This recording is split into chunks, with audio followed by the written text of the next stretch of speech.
Cuba's upside-down pay scale, when taxi drivers out-earn surgeons. In Cuba, driving a tourist beats saving a life. Welcome to Weird Geo Economy, the channel where reality checks bounce, logic gets exiled, and economies operate in full reverse. Today, we're stepping into Cuba, a nation famous for its free healthcare, high literacy, and surgeons living on tips from foreigners they never met. This is the story of how state-paid doctors, engineers, and professors became second-class earners compared to private taxi drivers, who, thanks to Cuba's long-standing dual-currency chaos and tourism economy, often earn more in a day than a public servant earns in a month.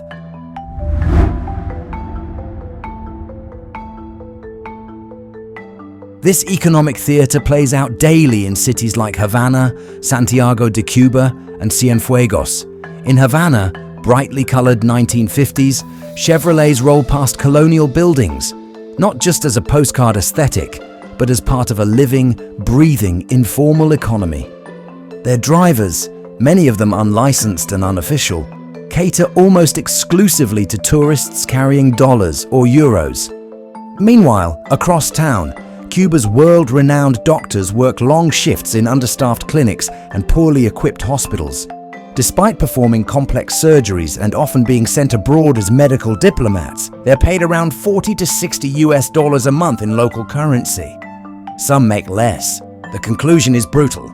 Tourist-facing jobs bring hard currency and buying power, while essential, educated professions are locked in a state-controlled wage box.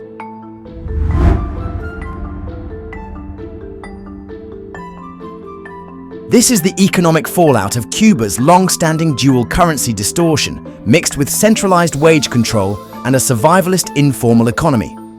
Until 2021, Cuba operated with two currencies: CUP, Cuban peso, used by locals, paid by the state; CUC, convertible peso, pegged to the US dollar, used in the tourist economy. While the CUC was eliminated officially, the problem didn't go away. It just morphed. Cubans still chase dollars, now through informal means, as the government pegs the CUP unrealistically low, and the black market offers triple the value for greenbacks.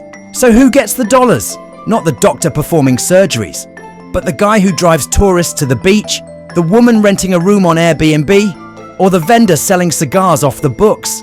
The state rewards loyalty and ideology, but the economy rewards access to foreigners.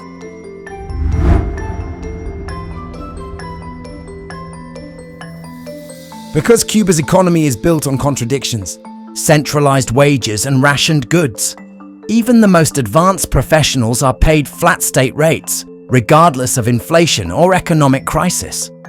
Tourism dependency. Cuba's post-Soviet survival strategy leans heavily on attracting tourists, and those who can monetize them win. Dollar scarcity. Since Cuba imports most of its food and medicine, dollars are critical, and those who can earn them bypass local shortages. Policy whiplash.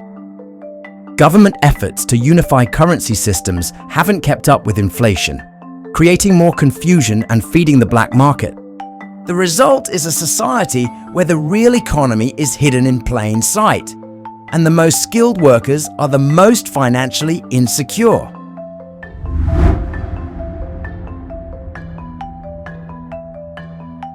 This dysfunctional income structure involves several key players: doctors, nurses, and professionals who must moonlight as tour guides, mechanics, or hosts to survive, despite years of education and social prestige.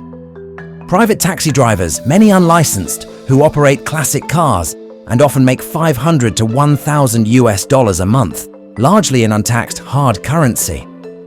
Foreign tourists, who unknowingly distort the local economy by tipping $5 or $10, sums that could cover days' worth of groceries for locals. The Cuban government, which insists on ideological purity in its wage model, but allows the informal dollar economy to keep people afloat. The black market, where everything from rice to soap is priced in dollars, meaning those without access to foreign cash are left behind. Even within hospitals, doctors report that maintenance workers who rent a room to tourists live more comfortably than the chief surgeon.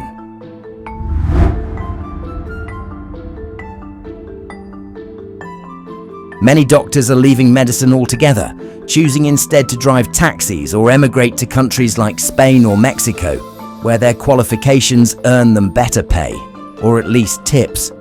Cuba sends thousands of doctors abroad through its medical diplomacy program, where the government collects hard currency from foreign governments, while the doctors themselves receive only a small stipend. There's a Cuban phrase now common among youth. ¿Estudiar para qué, si el taxista vive mejor?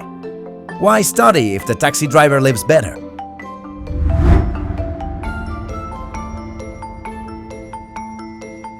Cuba may boast world-class medical training and a proud revolutionary legacy, but its paychecks haven't kept up with its principles. And in a broken system, people don't wait for fairness. They adapt, they hustle. So if you find yourself in a shiny pink convertible cruising through Havana, tipping your driver generously for the ride, just know he might be your anesthesiologist by day, or someone else's brain surgeon by training. In Cuba, skill doesn't pay, but access does. Subscribe to Weird Geo Economy for more stories where economic logic isn't just broken, it's actively reversed.